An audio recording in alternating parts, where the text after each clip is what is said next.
Hello, bestie darlings. All right, course 101 of art, RX, which is how to heal yourself through art. And I'm going to do it while I'm working because you got to have something more interesting to look at than this, and the camera angle's showing my chin and all that good stuff. Anyway, so I'll tell you a little bit about me. I started off as allergic, and I was allergic to everything when I was a child, and I got asthma, and I would have a hard time breathing just walking down the street in the wrong time and place. And so I spent a lot of time indoors. There was one time I had to be in my room at about 7 years old with no toys, no anything other than a bed. Even, the bedding and the sheets and stuff were taken off so that I could get past this dust thing that I was working on.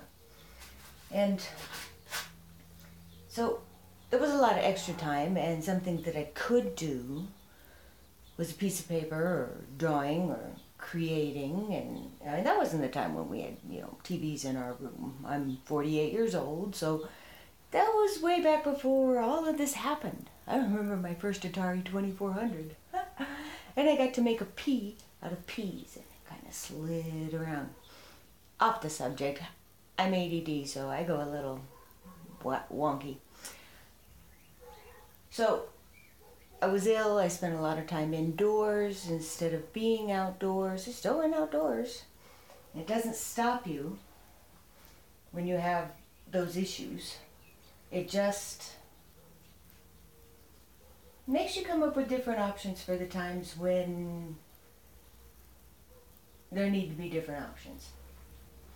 And about 4th grade, I think it was, I did my first portrait.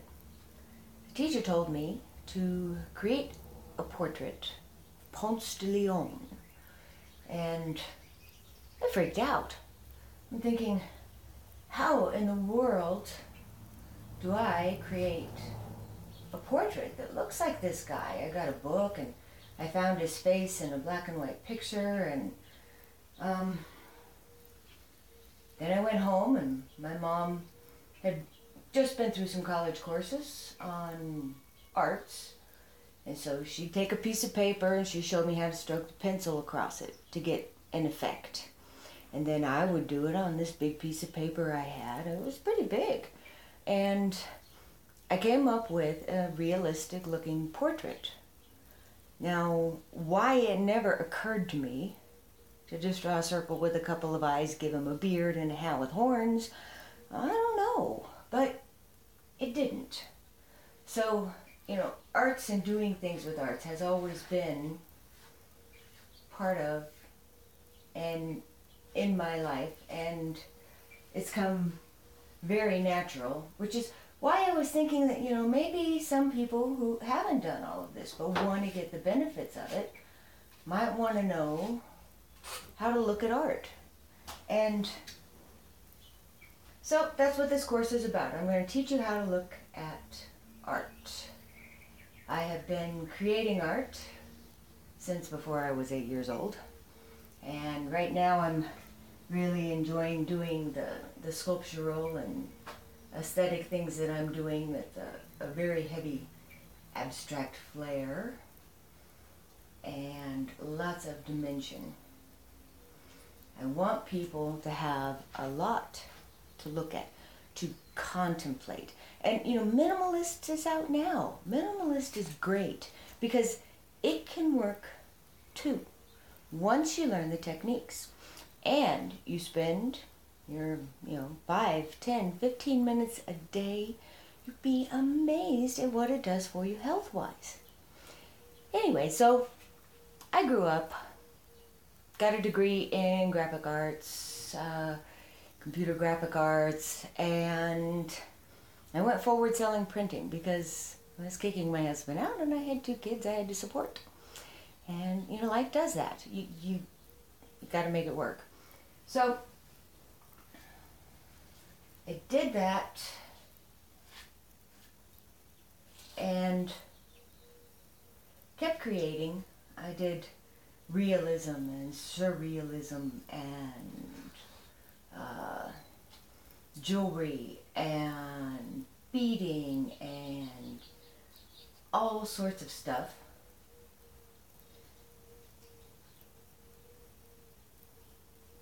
Oh, goodness. Okay. And kept going. But, time as a single mom and with other things going on in your life is a precious commodity. And eventually, with going back to court with my ex-husband over and over and over again for 13 years, I got so stressed out. Some people say it was a nervous breakdown. Who knows? I went to so many doctors, and I got medication after medication. I went to natural healing programs that are supposed to make it all wonderful and work for you on a natural way, and I found out I was gluten intolerant. I had 300 times the amount of lead in my system that a person should have. I had a form of lupus called Sjogren's. I had fibromyalgia, and I had pain. I was exhausted, and I spent years in that place. Sometimes I could move and do something 5 minutes a day, and go downstairs and get something for my breakfast. Sometimes I could move 30 minutes a day, and it always hurt, and I was always exhausted, and I was depressed, and I was totally stressed out, and I tried to be there as much for my kids as I could, and I hope I did okay. I think they're great, so there you go. But I got into this place where I knew that there had to be something different. My husband was working 2 jobs to take care of us in the mortgage, and we were still barely making it at the end of each month. And we'd spent a fortune. I mean, an absolute fortune. When you count the insurance that you pay for, and then the doctor's visits with the co-pays, the car, the insurance on the car, the travel expenses, the wear and tear, and then the things that you're supposed to do on top of that, the medications that you have to do, and then the thing to hold the medications, because when you're taking 28 pills a day, you got to have something that sets those puppies up, because I can't remember that, just too much. And then trying to get a little bit of life in there somewhere, somehow. And I hadn't been creating, and I had been going through this for 5 years. And it was getting worse. I would, go out when I had family in town, and I'd get exhausted from walking down the street for 5 minutes, and nauseous and bleh. So I decided against doctor's orders, and I am not recommending that anyone do this. Get a doctor's approval and find out what your doctor says before you do anything. But I came off of everything. I stopped every single medication, including aspirin, and I went through it. Because you make a commitment sometimes, you got to go through it. And oh my God, the pain. The pain was enormous, but what I knew is I didn't want to maintain being sick. I wanted to fix it. Maintaining being sick means tomorrow I wake up and I'm sick. And I tried everything they told me for years and years, and thousands and thousands and thousands of dollars and time and frustration and nothing but maintaining being sick. So I lived in Denver, around Denver at the time, and my husband, who knows I like art, and hadn't been doing any because you can't really stand up at an easel or lean over a table or any of that for any period of time when you don't feel good. So I hadn't been doing any art, I hadn't been doing any music, I hadn't been doing much but sitting in front of the computer and researching natural healing stuff, hoping for some miracle cure to pop its head out and say, hey, I'm here. And there's lots of good stuff. And I found little things and little things and little things that I could do. Started exercising 2 minutes a day, went all natural cleaning. I went organic food with no gluten. I drank 100 ounces of water a day, all those things that, you know, you're supposed to do. And things were starting to get better. And an Impressionist show came into town. Now, I have always loved Impressionists. I think that getting the feeling without bothering about whether or not it's totally real. I mean, today's day and age we have cameras. They didn't happen back then, so, you know, there's pass on that. But just had to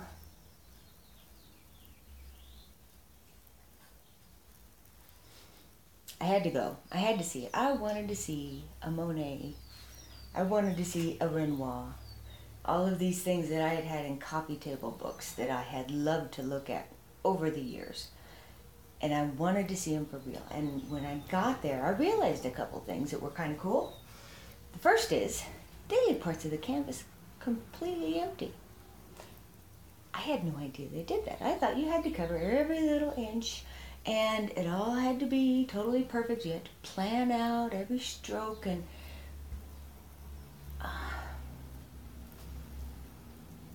it wasn't planned work. It was emotional, and it was a representation. I mean, there's a thing out now about how Renoir actually had problems with his eyesight, and they think that's how the whole thing got started. Maybe, maybe not, I don't know. But it's cool stuff, and I went and saw it, and I spent that time looking, and I'm thinking, you know, I've been resting, and I've been doing what I'm supposed to do really diligently for a week now, so I could get a half an hour out of this. I got an hour and a half. Now, this show wasn't huge. It didn't take an hour and a half to walk around. What took an hour and a half was to look. I wanted to see the brush strokes. I wanted to see what was behind. I wanted to see what was forward. I wanted to see why they used this color against that color. I wanted to see if I could find a picture in there. And you can do this even on totally realistic art. Somewhere like a Where's Waldo on a hand creation, you can find something unique. I did a commission for a chiropractic office around here. Great people, Cornerstone Family Chiropractic. Try them out if you do come into Prescott Valley in Arizona. And what I did in the Putty was him adjusting my husband's head. And people have found rams, and they have found all sorts of other things in the Putty. And I love using the Putty because I really like having another dimension, something that gives you one more area to branch out into creativity and give interest. So I felt better while I was there, while I was doing it, and the next day I got another 30-minute day. Now this didn't happen very often because it wasn't something that my body could handle and take on. I've been through the treatment to get rid of the lead and all that other, but you know, stuff was still there, and stuff was still, excruciatingly slowly getting back. This isn't a use on its own thing. You use it with other things under a doctor's care. Don't say I told anybody not to listen to your doctor. And I was starting to wonder, was it the art? Was it looking at the art? So, as I did a lot of days, sat in my little recliner in front of the computer screen and started looking. And what I found out is they're using these virtual reality headsets on burn victims, people who've come back from the wars and what have you, and these burn victims have to get their skin scraped, and it is an excruciating process. And these burn victims with a virtual reality headset on, with the most basic, I mean back when they first started it, kind of basic little games that you play, they were decreasing the amount of pain by about 80%. That's huge! 80%! Oh my God!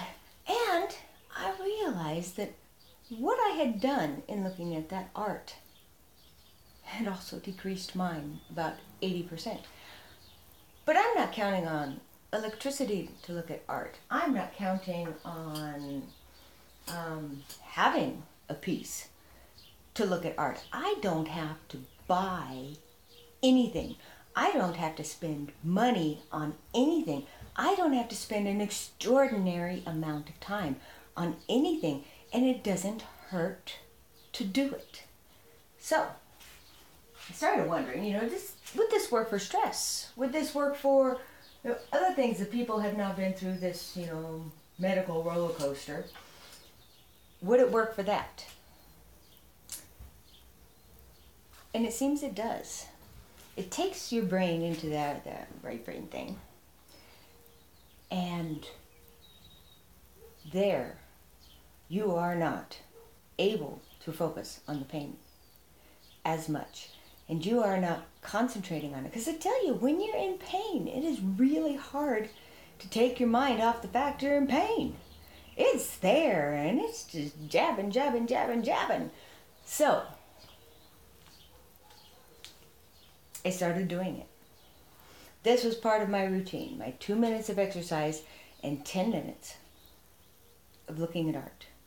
And all kinds of art, the Impressionists, realism, the new artists that are out there. It was something new and exciting. Pop art, tagging art, every wonderful kind, even commercial art. And I started spending the time looking at them. And all of the little techniques that I did, I finally put down in an outline. And I'm doing good. I'm not great. I still have moments where I get slowed down again. And I have to watch my diet and keep things organic and, be a good girl. But it's a part of my everyday because I took all of the things that, to me and to the people I had talked to and to the people I had researched and what have you, made people stop and look.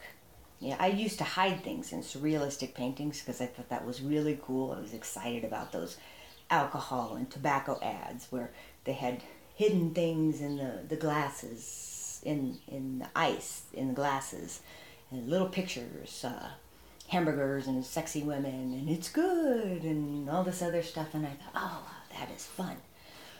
As soon as you tell somebody that there is a hidden something in a piece of art, they're going to spend time looking for it. It's a challenge, it's a game, and they're going to find it. And they find themselves actively engaging with the art. And that heals you. Your body heals you when you're in that other place. It doesn't have to be constantly on point. It doesn't have to be constantly worried about what's going on at work, and it allows you to de-stress. It doesn't have to be focused on the pain of what is going on right now. It's got time. It finally gets enough of a break that it can start doing some stuff. So I did this over and over and over, and it was a huge part of me getting better and getting to the point that I am now, where I'm almost completely normal again and able to live life and contribute. So, I did it. I know it works because I worked it. I know that doing this on a regular basis and using it and knowing that filling your life with beauty, reducing your stress, and actively engaging with the art creates amazing results. Now, who in the world wouldn't want you to know about this? Because I'm giving this away for free. Everyone should know this. Everyone should be able to use this.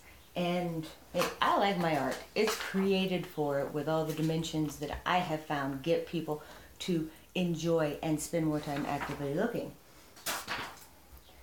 What we're going to do in this course, a little FYI. First of all, it's for you. It's for a person who gets stressed. It's for a person who gets overwhelmed. It's for a person who's happy, who wants to be happier. It's for anybody who wants their body to function better. It is for everyone. It is a form of meditation. It is a form of bringing beauty into your life and into your soul. And it works. I know. Second thing that we're going to do in the second video is we're going to teach you how to find things and how to search for them. So totally hands-on, this is where we go. And then this makes me think of story. How do I create a story out of what I'm looking at? Even if it's something that wasn't meant to have a story in the first place and you don't have an image to attach to, you can still find and create a story. Now, why and how did they do that?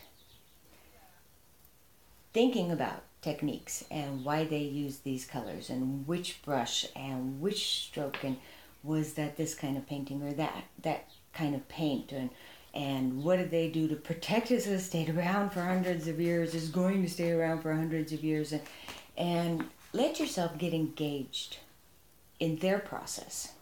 Then we're going to show you implementation and scheduling. This is all backwards. I got to write it backwards next time.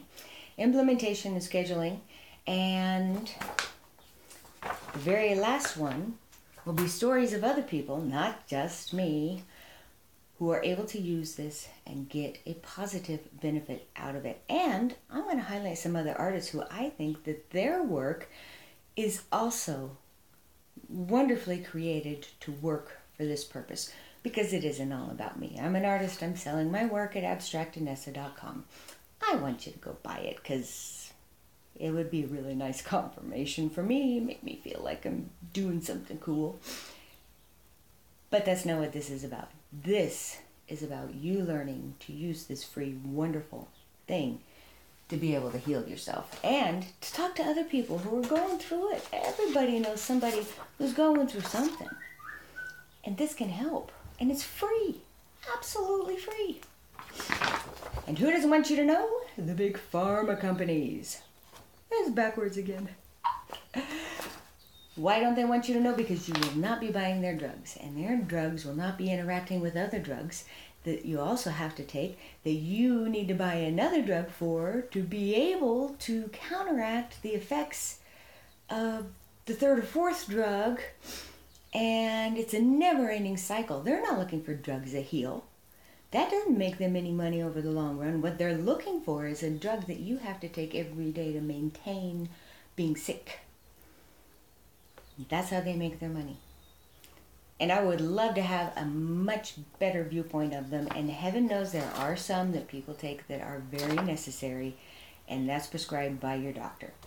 And there's a lot of good doctors out there. And it's not as much of a percentage as I think it used to be, because nowadays doctors have to be business owners as well as being doctors.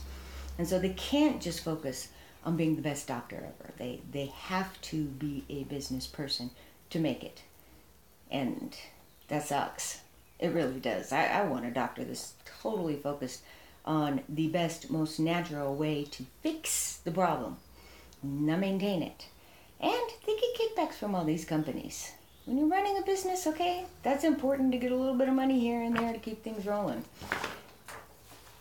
I think it's time to stick it to them. And I think it's time to say, you don't need to be making so much money. What you need to do is be contributing to the people. You need to be giving to the people what they need and fixing things and not piling and piling and piling and piling until a fix isn't even possible. And then insurance companies versus natural healing. And they want you to pay and pay and pay. But when it comes down to you actually need something done, well, let's see if your insurance covers that. Let's see how much you're going to pay out of that. Oh, I think that's a 90% out of pocket or 100% out of pocket. Or maybe we're a network or maybe we're not. You have to deal with this crap. And it's expensive. And it's wrong. And right now, with the new healthcare bill that they're proposing, just being a female is a pre-existing condition. Once you start your period, or don't, it's a pre-existing condition. And then men, as soon as you have one little thing go wrong, it's a pre-existing condition, and they can charge you over and over. And now, up to you know what, just to have insurance that may or may not pay this percentage or that percentage or any percentage for somebody that may or may not be in network or out of network, even though you checked before you went to them. So, this doesn't require those. Okay, people have told me, you're putting together this training course and I'm not a pro. And to tell you the truth, I don't know if I want to be a pro at making videos. I want to do my art. So, they said people will not believe me if I don't charge big money for this course. And that's the pharmaceutical industry, and that's the insurance industry, and maybe they pay out, maybe they don't, and I want people to use this. I want people to know this. I want other artists to be able to tell people about this when people look at their art. I want every person, I want you to get this. I want you to be able to use this if you choose, free of charge for the rest of your life, and allow your body that avenue of healing on doing something that's really kind of cool, entertaining, and engaging.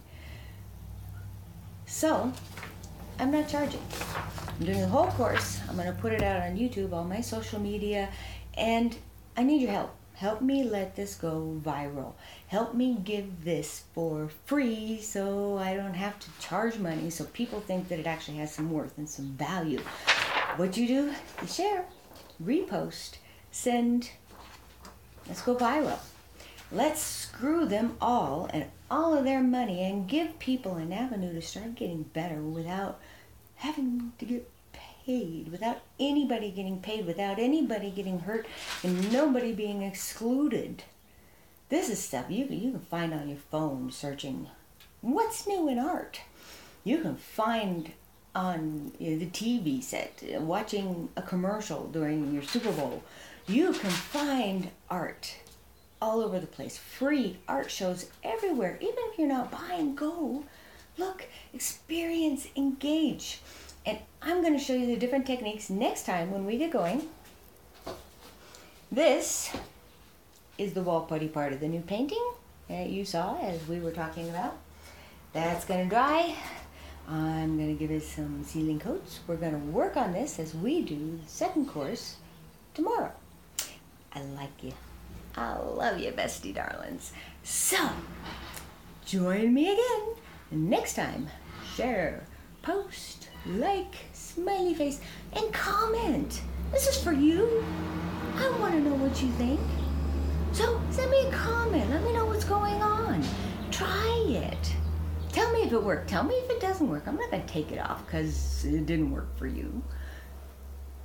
Talk to me, okay? Let me know what you like, what you want. And we'll continue these courses along that little outline. And I'll see you next time. Feel good. Love you, bestie darlings.